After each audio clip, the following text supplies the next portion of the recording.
सुप्रभात विद्यार्थियों, मैं अमित कुमार सिंघल, टीजीटी हिंदी, केंद्रीय विद्यालय दिरांग। प्रिय विद्यार्थियों, पिछले वीडियो में हमने पत्र लेखन के बारे में पढ़ा था और आज हम निबंध लेखन के बारे में पढ़ेंगे। निबंध हमने 2 निबंध अब तक पढ़ लिए हैं और ये तीसरा निबंध है। तो निबंध किसे कहते हैं, निबंध की परिभाषा क्या होती है, निबंध कितने प्रकार के होते हैं, भाव प्रधान, विचार प्रधान, वर्णात्मक, ये सब तरह की हमने चर्चा कर ली थी। और उस वीडियो को आप बार बार देखते रहें, आपको ज़रूर समझ में आएगा। और हमारे निबंध लिखवाने का उद्देश्य ये भी है कि निबंध कितना बड़ा होना चाहिए, निबंध कितना बड़ा होना चाहिए और कैसे उसको लिखा जाना चाहिए, कैसी उसकी विषय वस्तु होनी चाहिए और कितने शब्दों में वो लिखा जाएगा। तो निबंध है, कम से कम हम 20-25 निबंध पढ़ेंगे जो एग्ज़ाम की दृष्टि से भी महत्वपूर्ण है और आपको निबंध लिखने की कला में भी महारत हासिल हो, इसलिए हम ये अभ्यास करते जाएंगे। तो सबसे पहले आपको करना है कि एक तो निबंध को ध्यान से पढ़ना है।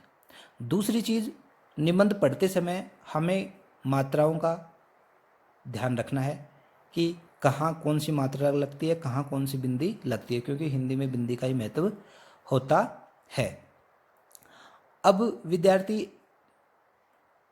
एग्ज़ाम में, परीक्षा में क्या करते हैं, समय अभाव के कारण उसको छोड़ देते हैं। दूसरा, उनको पता नहीं होता कि निबंध कैसे लिखा जाए, निबंध किसे कहते हैं और इसके बारे में हम क्या लिखें। कई विद्यार्थी कन्फ्यूज़ रहते हैं। तो हमें कन्फ्यूज़ नहीं होना, हमें निबंध आए तो समय के अनुसार पेपर को हल करना है। और ये निबंध है कम से कम 10 नंबर का, हमारी परीक्षा में पूछा जाता है। तो बोर्ड के विद्यार्थी तो स्पेशल इस बात का ध्यान रखेंगे और कक्षा 9 और 10 के विद्यार्थियों के लिए भी, वो कक्षा 10 में जाएंगे तब भी उन्हें कोई दिक्कत ना आए। तो अभी से वो कमर कस लें निबंध के बारे में और निबंध में कोई गलती न करें। तो आइए इसको देखते हैं निबंध को। आदर्श विद्यार्थी पे निबंध है। विद्या प्राप्त करने वाला विद्यार्थी कहलाता है। विद्यार्थी कौन कहलाता है? विद्या प्राप्त करने वाला। आदर्श विद्यार्थी वह है जो स्वभाव से विद्या अनुरागी हो। विद्या अनुरागी यानी मतलब पढ़ाई के प्रति समर्पित हो, पढ़ाई में मन लगने वाला हो, पढ़ने वाला हो। और विद्या व्यसनी हो। व्यसनी यानी व्यसन, लत, यानी पढ़ाई की लत हो उसे, पढ़ना उसका शौक हो और ज्ञानार्जन उसका लक्ष्य हो। पढ़ना तो शौक हो, शौक से वो पढ़े, ऐसे नहीं दबाव से। दबाव से हमें नहीं पढ़ना, हमें शौक से पढ़ना। हमें उच्च स्तरीय ज्ञान प्राप्त करने के लिए, अपने विचारों को बढ़ावा देने के लिए, समाज सुधार के लिए, अपना भविष्य उज्जवल करने के लिए हमें क्या करना है? अब पढ़ना विद्यार्थी का शौक होना चाहिए और ज्ञानार्जन उसका लक्ष्य होना चाहिए। तो हर विद्यार्थी का लक्ष्य क्या होना चाहिए? ज्ञानार्जन, ज्ञान का अर्जन करना, ज्ञान प्राप्त करना। विद्यार्थी शब्द से मन की आंखों के सामने एक ऐसे व्यक्ति का चित्र उभरता है जो विनम्र, विद्यार्थी कैसा हो? विनम्र, पोलाइट, सुशील, अच्छे स्वभाव वाला, परिश्रमी, हार्ड वर्किंग, सत्यवादी, लॉयर न हो, झूठा न हो, लायर न हो, और ओबिडेंट हो, आज्ञाकारी हो। कैसा हो? विनम्र हो, सुशील हो, परिश्रमी हो, सत्यवादी हो और आज्ञाकारी हो। जो समय पर विद्यालय जाता है वहाँ मन लगाकर पढ़ता हो, पाठशाला से घर आकर अपने पाठों की आवृत्ति करता हो। ये नहीं कि अपनी किताबों को डेस्क के नीचे छोड़ गए, ऐसा हमें नहीं करना है। जो समय पर विद्यालय जाता हो, क्या करना चाहिए? आदर्श विद्यार्थी को समय पर विद्यालय जाना चाहिए, वहाँ मन लगाकर पढ़ता हो और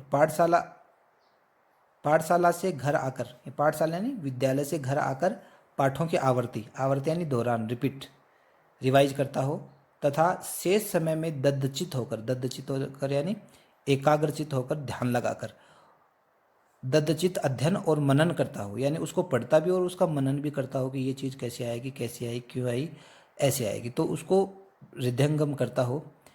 ऐसा बालक ही लोगों की दृष्टि में आदर्श विद्यार्थी होता है। आदर्श विद्यार्थी कैसा होता है? विनम्र होता है, सुशील होता है, परिश्रमी होता है, सत्यवादी होता है और आज्ञाकारी होता है। जो समय पर स्कूल जाता है, मन लगाकर पढ़ता है और घर आकर क्या करता है? पढ़ाई करता है और ज्ञानार्जन करता है। आदर्श विद्यार्थी बनने के लिए कठोर साधना करनी पड़ती है। संस्कृत में कहा गया है, काका चेष्टा यानी कव्वे जैसी चेष्टा, बको ध्यानम, कव्वे में चेष्टा बहुत होती है, कौवे में, और बुगले जैसा ध्यान होना चाहिए। विद्यार्थी में चेष्टा होनी चाहिए और ध्यान उसका अच्छा होना चाहिए। समान निद्रा, कुत्ते जैसी नींद नहीं, कुत्ते जैसी नींद होनी चाहिए। ये ऐसे नहीं कि पड़ा रहे देर लेट तक, ऐसे हमें नहीं करना। हमें जल्दी ही सोना है और जल्दी ही उठना है।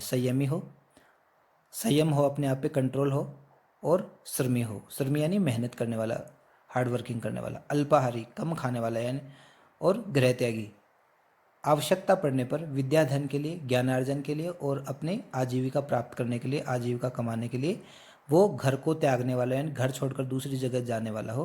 विद्यार्थिम सप्त लक्षणम, ये विद्यार्थी के 7 लक्षण यहाँ बताए गए हैं।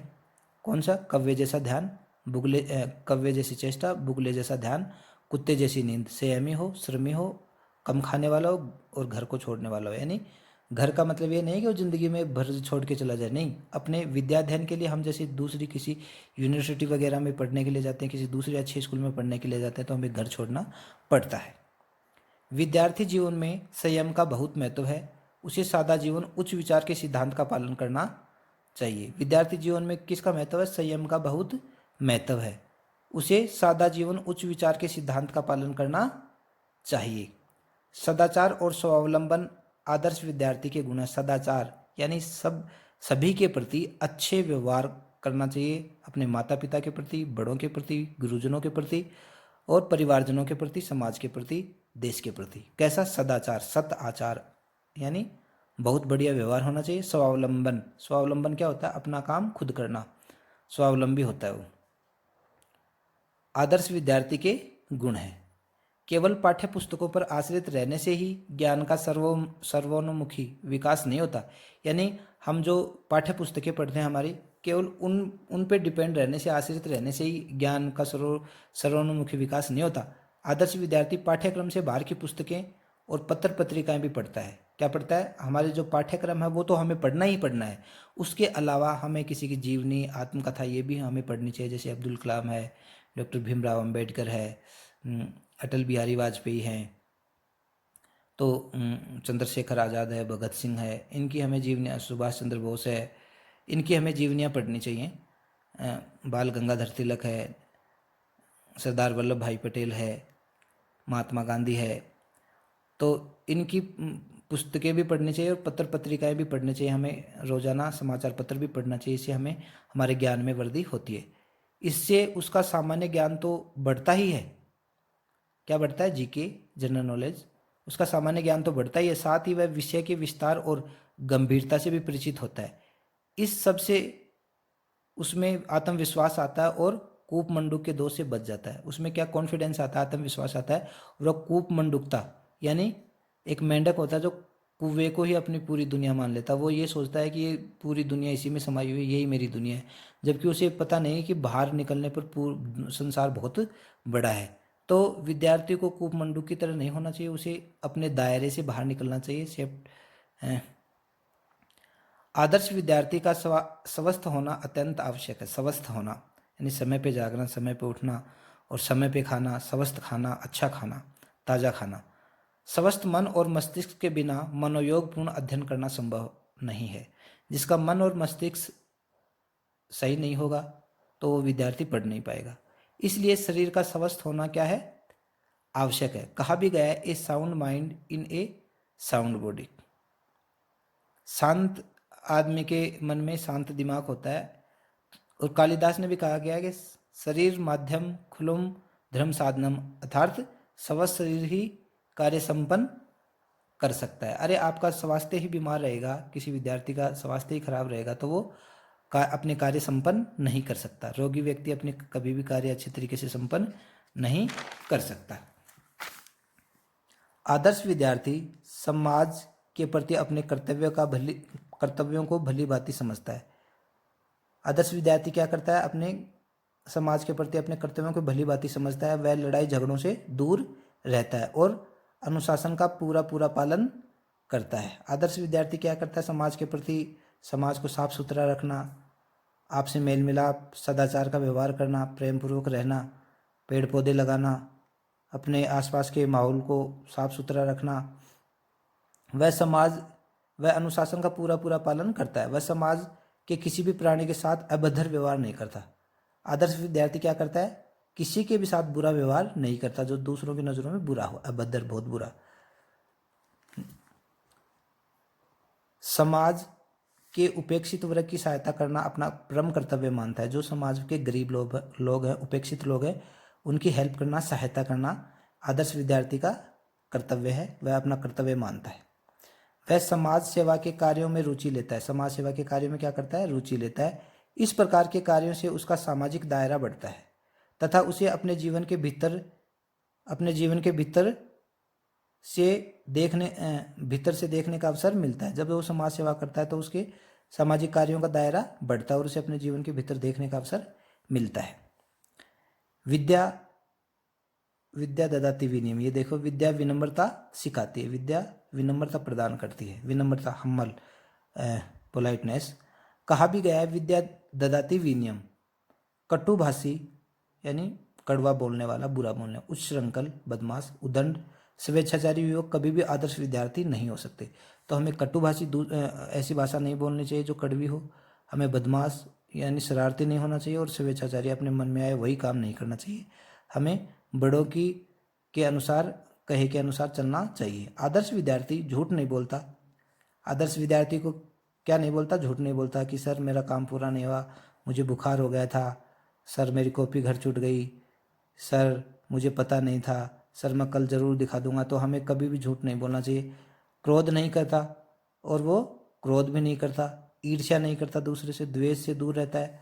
उपयुक्त बातों का पालन करने वाला विद्यार्थी जीवन में आदर्श विद्यार्थी बनता है। इस सब बातों का पालन करने वाला विद्यार्थी क्या करता है? आदर्श विद्यार्थी बनता है और जीवन में एक स्वच्छ नागरिक बनकर देश की उन्नति करने में सहायक होता है। तो विद्यार्थियों, इस निबंध से हमें एक तो ये पता लगाना है कि निबंध की विषय वस्तु कैसी है, कितना बड़ा है, और कैसे कैसे हमें निबंध को लिखना है। तो आशा है कि ये निबंध आपके समझ में आया होगा, और कक्षा 8, 9, 10 के विद्यार्थी इस वीडियो को ध्यानपूर्वक सुनेंगे और इसको समझेंगे और अपने हिंदी की कॉपी में इस निबंध को करेंगे। इसकी फ़ोटो मैं आपको ग्रुप में सेंड कर दूंगा। नमस्कार, धन्यवाद।